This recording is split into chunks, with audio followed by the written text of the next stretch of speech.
Next Vidya Bharati school Bharat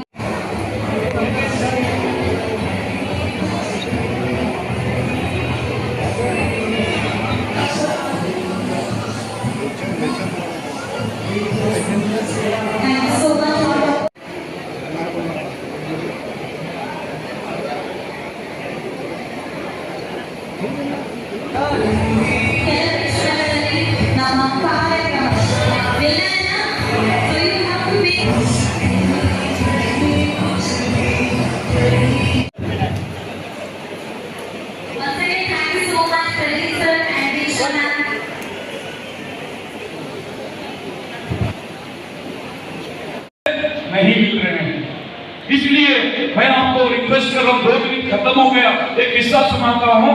जो जब मैं केंद्रीय विद्यालय में काम करता था, पढ़ाता था, वहाँ पे केमिस्ट्री पढ़ाता था। क्या पढ़ाता था बल्कि सुने होंगे आप, मैं केमिस्ट्री पढ़ाता था, कॉलेज में केमिस्ट्री पढ़ाता था, बाहर आके फिजिक्स पढ़ाता था, बाहर आके बायोलॉजी पढ़ाता था, बाहर आके कन्नड़ पढ़ाता था, बाहर आके हिस्ट्री पढ़ाता था, बाहर आके कॉमर्स पढ़ाता था। आज तकरीबन बीदर में मैं 300-400 से डॉक्टर दिया हूँ और 600,000 से ऊपर वकील और हर चीज में बीदर में कायम करके रखा। आपको एग्जाम के साथ दे रहा हूँ। तो एक स्टूडेंट था, टेस्ट में बहुत मार्क्स कम लिया था। उसका नाम भी बताता हूँ मैं, तो आप झूठ समझेंगे। उसका नाम था सतनाम सिंह बोल के था। टेस्ट में सबसे कम मार्क्स लिया था। प्रिंसिपल उसको डांट रहा था, तो गधे बोल के बोल रहे थे। उनका पेरेंट्स को बुला के उसको इतना डांट रहे थे। सतनाम सिंह के आंखों में आंसू।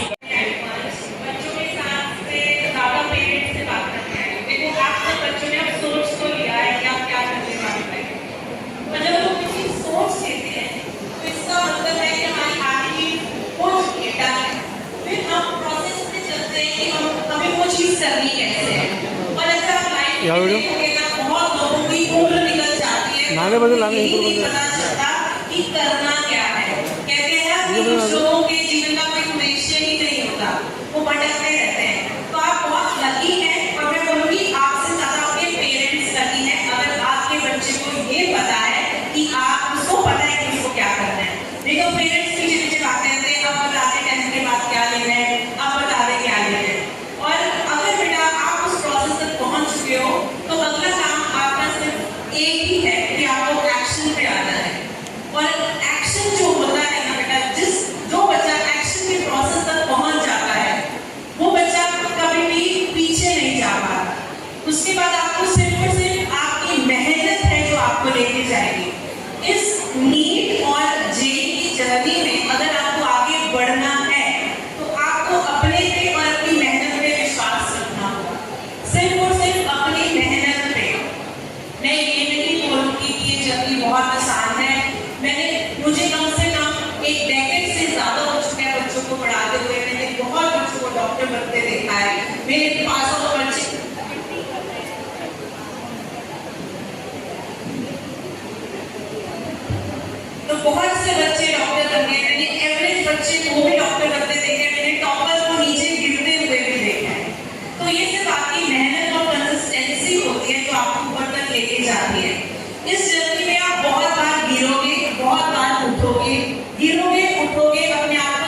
ओके, तो मैं बोलती थी कि मैं मुआ करूंगी, मैं अपने पैसे करूंगी, तो सब बोलते थे अरे लड़कियां ये सब नहीं करती। और आज देखो रेशो देखो लड़कियों की और लड़कों की कितना फर्क है ना, है ना। लाइट्स लग रही है मुझे आज लाइट से बहुत ज्यादा, सॉरी मुझे आपकी थोड़ी दिक्कत है। तो मैं ये बोलूंगी बच्चों कि अगर मैं यहाँ पे हूँ, मैं कर सकती हूँ, तो तुम भी पता नहीं क्या क्या कर जाओगे। हमारे टाइम पे तो इतनी सुविधाएं होती नहीं थी, लाखों रुपए लेते थे कोचिंग के लिए, लाखों। अगर तुम्हें पेरेंट एक बार कोचिंग देने देता था तो दोबारा उसकी हिम्मत नहीं पड़ती थी यार बच्चे कुछ और कर रहे, तो हमें वैसे करना पड़ता था। तो जैसा कि आप सब जानते हैं कि 2014 अलग सर ने स्टार्ट किया था फिजिक्स वाला नाम से, एक छोटा सा चैनल बनाया था यूट्यूब के नाम से, यूट्यूब के ऊपर फिजिक्स वाला करके सबको बताया और वहाँ पढ़ाना स्टार्ट किया। लिटरली उन्होंने, उनके पास टीचर्स नहीं थे, उनके पास पैसा नहीं था, फंडिंग नहीं थी, उन्होंने फिजिक्स पढ़ाया। सबको बताऊंगा, अगर सबको सब जान लें यस और नो। भैया आवाज नहीं आनी चाहिए भैया, मजा नहीं आ रहा, मुझे लग नहीं रहा फिर अपनी स्टेज पे खड़ा हूँ, आवाज आनी चाहिए। सोचिए आप छोटे शहर से हो, आप कहाँ से हो, आपके पेरेंट्स कौन है, कोई फर्क नहीं पड़ता। फर्क पड़ता है कि तुम अपने अगले 10 साल में क्या करोगे, और वो 10 साल में अगर आपने मेहनत कर ली तो आगे तुम्हारा सब सफर ठीक है। तो यही बोलो कि फिर कोई तकलीफ नहीं आएगी पर लेवल अच्छे लेवल में आएगी। पर अगर आप अब अच्छी मेहनत नहीं करोगे तो आगे आप भटकते रहोगे, आपको पता ही नहीं चलेगा कि आपको आगे जीवन में क्या करना है। और पेरेंट्स से मैं बस यही बोलूंगी, अगर आपका बच्चा कह रहा है कि मैं कर सकता हूँ तो प्लीज उसको यही बोलिए आप कर सकते हैं, वो कर लेंगे, चाहे 1 साल लगे 2 साल लगे। आपको पता है नीट में हर साल कितने बच्चे टेस्ट देते हैं, 20 लाख से ज्यादा, और कितनी सीट है 1 लाख गवर्नमेंट, जिसमें कम फीस होती है। तो आप खुद बताइए अगर आप स्टूडेंट होते तो क्या आप एक बार में क्रैक कर जाते? आप खुद सच्चाई से अपने आप को घर में जवाब दीजिए। तो बच्चे को भी उतनी मेहनत लगेगी, उसको भी कंप्लीट करना है, वो बुरा नहीं है। अगर आप बच्चे को किसी और देश में भेजोगे ना तो टॉप कॉलेज में जाए, ಇದು ಕಲಿಯೋದು ಇಲ್ಲ ತೋಲ್ ತೋಲ್ ಕಲಿಯೋದಿಲ್ಲ विदेश में जाए तो टॉप कॉलेज में जाएगा। यहाँ कंपटीशन इतना है कि बच्चों को बार-बार मेहनत करनी पड़ती है। तो उनका सपोर्ट सिस्टम हमारे पास 2 ही होते हैं, या तो आप लोग या हम लोग।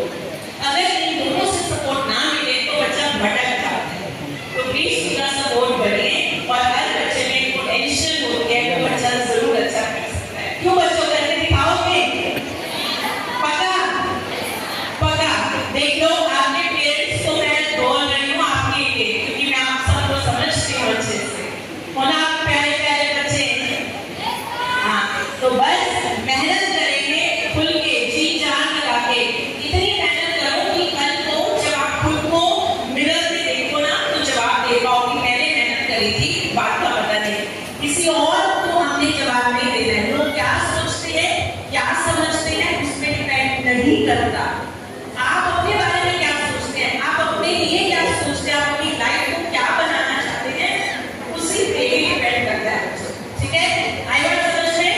तो think big, have big dreams, बड़ा सोचो हमेशा अपने लिए। कभी भी सेटल नहीं करना लाइफ में कम में, कभी भी नहीं। चाहे जितना मर्जी आपको तकलीफ आए, नेवर सेटल फॉर लेस। चाहे वो आपकी पढ़ाई हो, आपका करियर हो, या कल को आगे बढ़ के शादी हो। ठीक है, always have a good partner, always have a good career, and always be proud of yourself and make your parents proud. बस यही है बेटा जी, बस मेहनत करते जाओ। मेहनत करने वालों की हार नहीं होती, कभी भी हार नहीं होती। अगर हम यहाँ मेहनत करके आ रहे हैं ना तो आगे आ सकते हैं। ठीक है, तो चलिए हम सर से बात करते हैं। और बच्चों क्या सर बढ़िया था, पता है जब हम नीट के अंदर एडमिशन लेते हैं, जेईई के अंदर एडमिशन लेते हैं, तो जस्ट हम 10th पास करके आते हैं और हम उन सब्जेक्ट को कुछ एक अलग तरीके से लिखेंगे। फिजिक्स भैया बोर्ड्स के अंदर तो मैंने डेरिवेशन रखे थे, फॉर्मूला रखे थे, यहाँ तो चीजें कुछ हर जमीन नहीं है, उसे डिस्टर्ब नहीं, उसे कोई जरूरत तो नहीं हो। हर 2 घंटे बाद में उसे कॉपी ले जाते थे, यहाँ तो लिखनी आनी। और बस यही काम पेरेंट्स को करना है कि उनमें सपोर्ट और सपोर्ट और सपोर्ट। तो जैसा हम कुछ आप कहना चाहिए